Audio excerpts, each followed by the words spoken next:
This is the Roots and All podcast, and I'm your host, Sarah Wilson. Join me as I talk about all aspects of gardening with some of the top horticulturists from around the world. Hello and welcome to Roots and All, where my guest is author and activist Ellen Miles.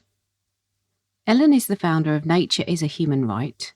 She runs Dream Green, a social enterprise that helps people get guerrilla gardening with guides, grants and workshops, and has a book that will be released this Thursday, the 8th of June, Get Guerrilla Gardening, a handbook for planting in public places. I'm speaking to Ellen about how to get into guerrilla gardening yourself. I got into gardening through quite a long route around. So my background was not super in environmentalism. I was on the board of a charity called Global Action Plan for a while, but more as a kind of consultant on their campaigning. I had a job just in marketing for most of my, the start of my career. And then I had a bit of a crisis of heart, like a bit of an existential crisis, and decided to quit. And I wanted to realign to something more, this is already rambling, sorry. I basically decided that I wanted to shift careers to something that I felt was more purpose-led. So I quit my job at the end of 2019, and I started this course in 2020 on how to start a social enterprise. And obviously in 2020, that is when lockdown and all of the kind of COVID hell came crashing down around us, and was also the time obviously where lots of people were shut out of nature. So lots of people don't have gardens, and in those areas, you know, the less funded areas, people were flocking to parks, and so they were closing parks in those areas, so people really had no green space to go to. And I got annoyed at that, and I started a campaign called Nature is a Human Right, which exists to literally petition the United Nations to recognise daily exposure to green environments as a right and not a privilege. Obviously, that's a very long-term, very top-down goal. So I wanted to do something more tangible and more immediate that I could do to make a difference in my neighbourhood, for the people around me and for myself. And so I started guerrilla gardening because it was something I could do to bring more nature to my neighbourhood immediately. I was actually working for council at the time, so I had a bit of an understanding of maybe why going down the council route wasn't necessarily the best way of going around things. So yeah, I started my first experiences of gardening. You know, I didn't grow up in a household where gardening was really involved in my upbringing. So my first experiences of gardening were literally gardening in the streets. And so it wasn't that I came to guerrilla gardening as a fully fledged gardener. I learned gardening through guerrilla gardening. And I think that's actually informed the book quite a lot, because I'm not coming at it from a perspective, I'm coming at it having learned from scratch, which I think is helpful to other people who are learning from scratch. Yeah, I agree. And I think, like you say, coming at it from a totally different perspective in terms of experience, and maybe not a traditional horticultural route, is very good at giving you a place from which to examine the received wisdom around horticulture. So I think that guerrilla gardening couldn't be much more rebellious and tradition breaking. But maybe could you just explain what guerrilla gardening is for anybody who doesn't know? Yeah, absolutely. So guerrilla gardening is the practice of adding plants to your neighbourhood in any suitable space you can find. And what's suitable to me is something that's near to where you live, because number one, it'll be easier to maintain that way, and that's really important. But also it's important to kind of, you know, start where you are, as the saying goes, and not kind of go and be a saviour in someone else's neighbourhood.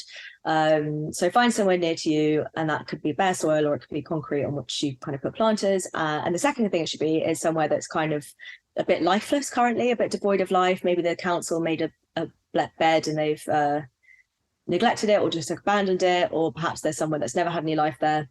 Maybe it's just a tree bed that's got nothing at the root of it, and start adding in suitable plants. Yeah. And so is it council owned land that you're looking for in this context? So I'm just looking for public places. So I don't really think there's much use guerrilla gardening in places that people can't access, because I think it's a form of direct action which benefits the community and the kind of climate as well. So I would always guerrilla garden in places where everyone in the neighbourhood can get involved or feel the benefit of it, and also that kind of means you're not going to be trespassing or anything like that. So typically that is council owned land. I mean, often it's really hard to say who kind of owns the land, but I think if it's your community, if it's your neighborhood, if it's where you live, where you've put down your roots. So I live in Hackney, and I grew up in Hackney. I live on a street 2 streets down from the hospital I was born in. And so although it is, yes, the council's land, is it not also the community's land? I don't think I kind of talk a bit about in the book how I don't think guerrilla gardening is necessarily gardening on land that's you don't have a right to, because I do actually think the community should have an innate right to kind of take ownership over their shared environment. Yeah, absolutely. I couldn't agree more. But I suppose in the eyes of the law, is that the case? Are you potentially crossing legal boundaries when you do it? The law question is a very interesting one because it is a grey area, and there's not, to my knowledge, there are no laws that specifically prohibit the act of planting in public places.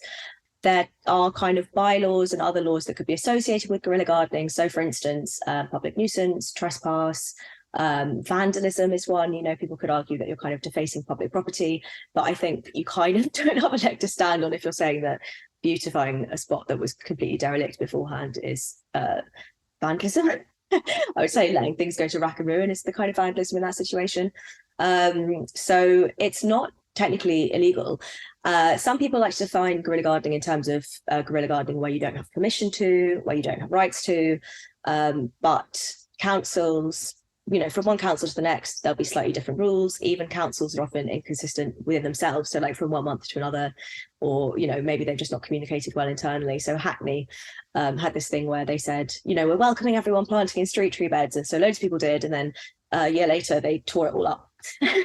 So councils don't necessarily even know their own policies. And so I think it is this kind of liminal space in legality, which we can kind of use to our benefit. I think luckily attitudes are really shifting towards the positive, and guerrilla gardening is looked on by most kind of local authorities, lawmakers, as a good thing. It certainly takes time and strain off them to be doing the screening, which is often an excuse for them not to be. So it's not specifically illegal. But yeah, it's often hard to know exactly what it is your council does think about it. Yeah, that's interesting. And it is great that it's becoming more positively viewed by councils. It was interesting what you said at the start about being a place that people could go during lockdown, especially when parks were locked, which is absolutely outrageous. But if it's a place where it's used for recreation, then it's presumably more of an ornamental space. But is there the argument as well for growing food in these spaces, do you think? Absolutely. I think that's a huge reason that lots of people get into guerrilla gardening. I mean, the brilliant thing about guerrilla gardens is there are so many different reasons to do it. Like it can be kind of beautifying or creating a community gathering space, but it absolutely can be a tool for food sovereignty. And Incredible Edible kind of grew out of guerrilla gardens, or propaganda gardens as they called it. And they're a nationwide network of community food growing. And lots of guerrilla gardeners, so for instance, Ron Finley in LA, and the guy called the Cabbage Bandit in South Africa, they started planting in the streets as a means to provide nutrition and to, alleviate the cost of living for people in their neighborhoods. And guerrilla gardening is very much tied into kind of these land rights and this food sovereignty movement, 100%. And that's, for me, throws up another question. Obviously, you have this space. Somebody comes along and identifies it as a potential site for growing. And then at that point, how can you get buy-in from the community in terms of making sure that you're not doing something that's going to annoy people and you are making something that people are going to appreciate and use as well? I mean, there's lots of ways you can go around it. So you can reach out on Nextdoor, which is kind of the neighborhood social media network. You can kind of plug into your local people on there. You can literally go around handing out leaflets, door knocking and posting things through and saying, we're going to be doing, as a council would, doing a community consultation and saying, join our WhatsApp group or join our Facebook group and we can have a chat about, what you think and get people's input. I think there's likely always going to be someone who disagrees with what you're doing. But if you can kind of bring as many people in as possible and make people feel seen and heard and included, And yeah, you don't want to be replicating what the council is doing and just kind of doing things to people or sort of at people. The more you can involve people, the better, which is another great reason that guerrilla gardening should be sort of hyper local. So maybe, you focus on just bringing your street together or just your side of the street. It's much easier than trying to do that if you're doing it far away from where you live. I'm sure. And also thinking about picking a site before you actually get going, are there any sites that you think should be left alone? And I'm thinking perhaps things that are more wild spaces. Oh, absolutely. Yeah. So I think guerrilla gardening is really shifting towards being a movement for guerrilla rewilding. And I think, whereas in the past, people might have wanted to like tidy up wilder spaces and make them look more like traditional gardens. I think now it's really shifting towards, okay, guerrilla gardening is about adding plants to places where they are currently lacking. So if there is a place that's already thriving with all this like beautiful biodiversity, wild biodiversity, leave it.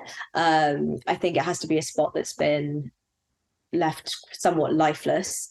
And that is the ideal kind of place to focus on. So it's always about kind of turning a kind of grayer area into a greener area rather than trying to end up with something too neat. That's my philosophy on it anyway. Another thing that you mentioned in your book in terms of designing the space and what you might use it for was a parklet, which I'd not heard of. Can you tell us about those?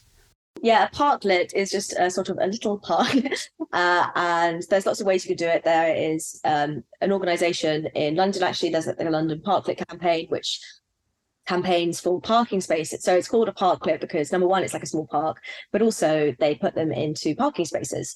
So taking over a parking space and turning it into a seating area, complete with all of these lovely plants. There's one near me that is got a herb garden in it. There's a day once a year where it started this, I think it started in San Francisco, they call it International Parking Day, where they take over parking spaces and turn them into these pop-up parks. And I think councils have slightly appropriated the term parklets and will create kind of small mini green spaces that people can come and use as a community. But it is just this idea of a very small park-esque space where anyone in the community can go and kind of use it as like a third space. It's not home, it's not work, it's not somewhere where you have to pay to exist, as a lot of spaces are at the moment. And you can create them in densely populated urban areas where it's not really possible to create, a park. Unfortunately, we can't just kind of like plonk a Hyde Park down in the middle of everyone's neighborhood. So it's just a nice way of creating these spaces in very urbanized areas. And thinking about the practical element, so, you've identified your site, you've decided with the help of other people what you're going to do on it. And reading your book about the planting in particular, I thought it's really interesting because you must have to achieve a balance between finding plants that you can establish either from seed or as plants and then keep them going. But any plant that can do that successfully without a massive amount of input and in a potentially challenging location is going to have to be something fairly tenacious. But then obviously you have that problem ongoing with maintenance and that plant particularly becoming invasive. How do you juggle that? So I think the straightforward solution to all of that is just to use plants that are native to the area and plants that are adapted to the conditions that you're putting them in. So, it's not going to become invasive if you're not planting invasive species. It's not going to fail to survive in the conditions that you're planting it in if it's been, adapting to those conditions over thousands of years. So if you can use native wildflowers, for instance, they're already extremely resilient, and things that we've typically considered of as weeds are really good examples of this. So borage, for instance, I think people are kind of waking up to the benefits, the kind of medicinal and herbal benefits of a lot of these plants that we've overlooked or, kind of mislabeled for centuries. And I think part of the kind of guerrilla gardening mindset is to garden in a resilient and regenerative way so that you can make your life a bit easier for yourself. It is possible to put in plants that do need a lot of maintenance. You just have to kind of be on hand then to cart water from your front door to wherever your guerrilla bed is and back again, which is no problem if you're kind of willing to do that. I guess the question is just how much effort do you want to put in? And if you want a kind of low maintenance garden, then just pick plants that are going to be low maintenance from the outset. That's a really interesting point because obviously you will have hurdles, I suppose, such as not having any water and nowhere to store your tools. And then, as you mentioned in the book, not even anywhere to sit down when you're having a break from doing maintenance or planting. Are these all things that can be overcome relatively easy, or does it depend on the site? Is it sometimes more challenging? Yeah, so I mean, I've used all sorts of things to cart water and tools around. The sort of we pull along citizen cane trolleys, or a shopping trolley, or just having a bunch of friends on hand. The more people you can kind of get involved, it is absolutely possible to grow a garden on your own, and I love to do it sometimes like that. But obviously, if you get all hands on deck, you can get a lot more done. And then it is possible for like everyone to bring your own trowel, bring a set of gloves, and everyone bring a big water bottle, and that way you can all muck in and it's not super difficult.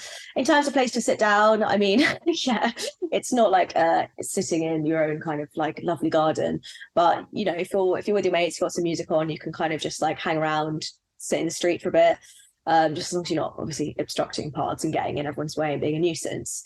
You just need to put a little bit more planning into it, make yourself a little checklist of all the things you need, make sure you've got some way of getting it there and getting it back. And once you start guerrilla gardening, you might soon realize on your first day of action that you've forgotten something that is essential. So maybe you've forgotten bin bags, or maybe you haven't brought any water for yourself to drink, or maybe you didn't bring any music and it's you want to kind of keep the vibe up, whatever it is. Once you've kind of been doing this for a while, you'll soon know all the things you need, and then it's just second nature. Like I don't even really think about it anymore. I've got a rubble bucket that I just shove everything in. That bucket then gets filled up with water and then carts around when we need to. So it's just a little bit of extra planning, but it's worth it, and it's not actually too much to think about.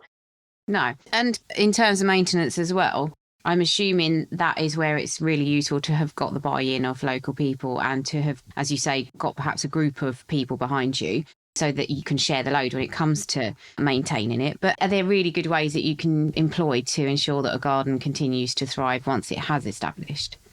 I mean, definitely getting community buy-in is a huge one, but I think that's quite an easy one. Most of the time when I'm out gardening with the kind of Dream Green group, people will pass by and be like, this is amazing, how can I get involved? I want to come and add a plant in here, I'll water this next time I go along. Normally there is just this, and people have then kind of ended up joining our group as a result of that.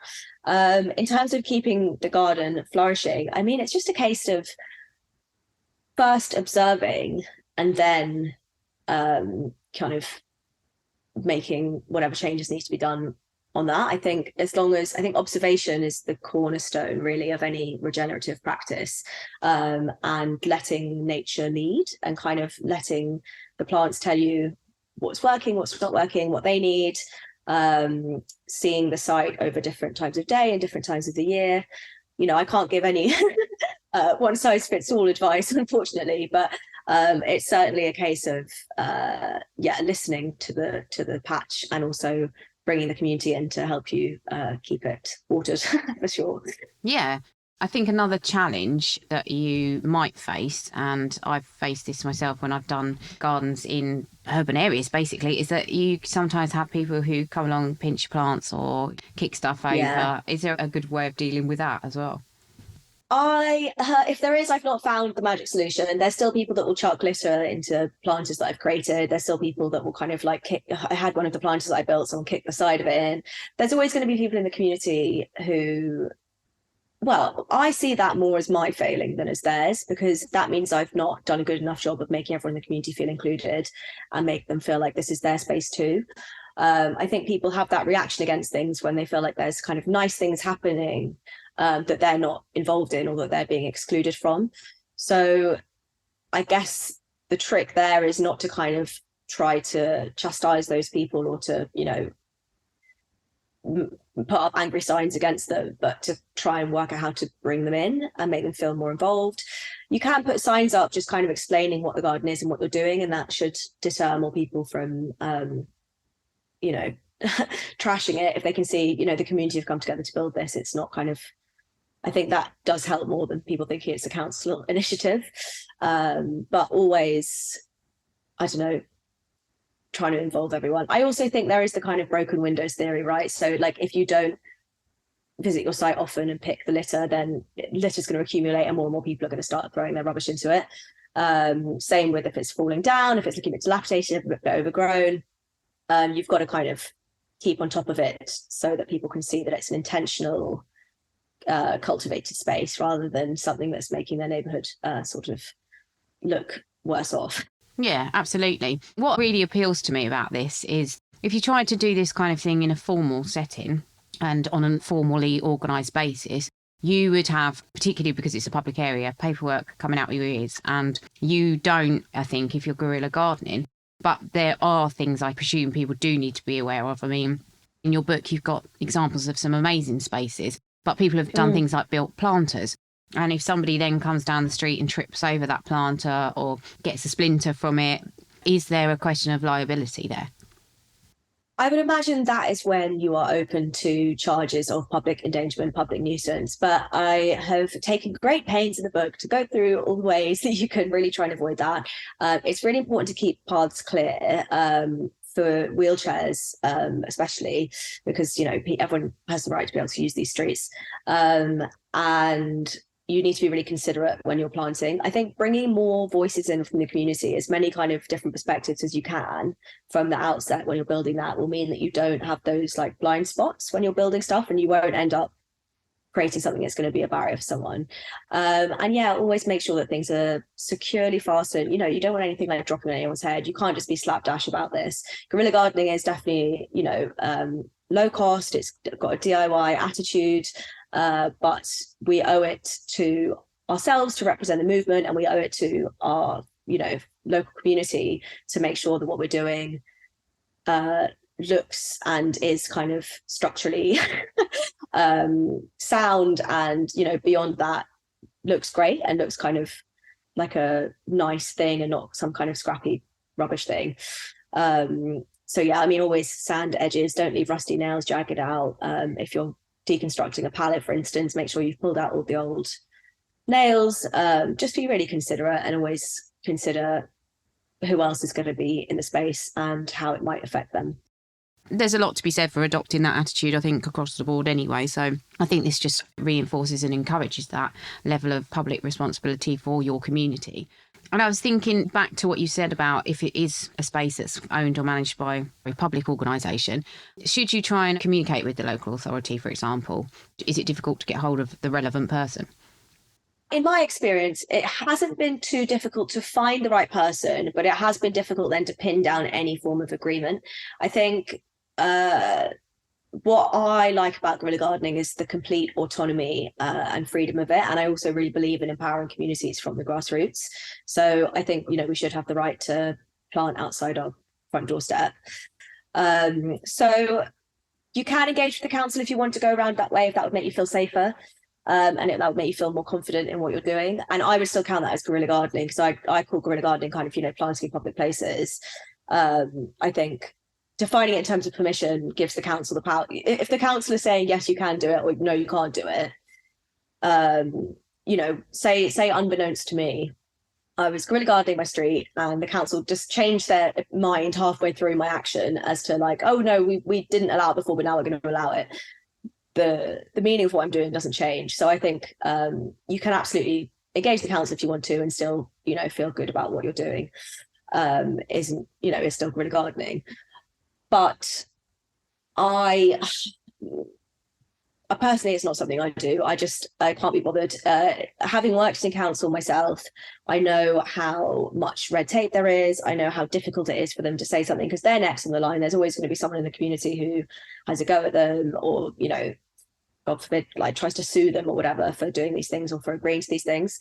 So they are very hesitant to take what they think is a risk on something like this.